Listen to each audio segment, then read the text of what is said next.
somebody who got to the Super Bowl and got back. A lot of these players are going for the first time. What would Brett Favre tell these players ahead of this week and ahead of the biggest game that they're going to ever play in? Well, you know what? I sent Patrick a message last night. It's funny you asked that question.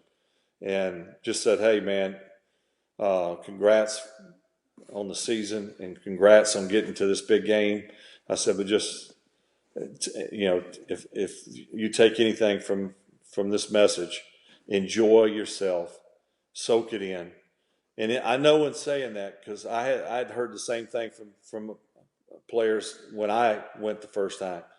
You think you do, but later on, if say it's the only one you go to, and I think much can be said that in life we kind of look back and go, well, I wish I'd have done this better. I wish I'd enjoyed. I wish I'd have actually stopped and enjoyed the moment.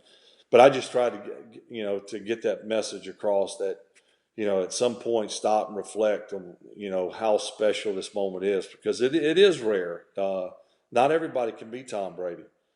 And very few guys get to go to a Super Bowl in the big picture. So it's quite an honor. And, obviously he deserves to be there, and he deserves all the things that have been said about his game.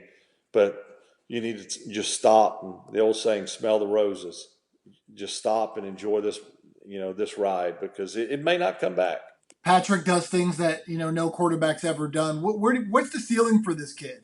Where do you see if you looked into a crystal ball 10, 15 years down the line, where does Patrick Mahomes take this? Well, I think there's one thing that can stop that, and that's injury or injuries.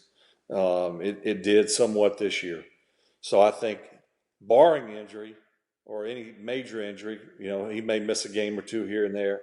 If that's the case, he rewrites all the record books. And I don't think that, you never know, because Marino went his first year, never went back. You never know. No matter how good a guy is, it doesn't guarantee repeats.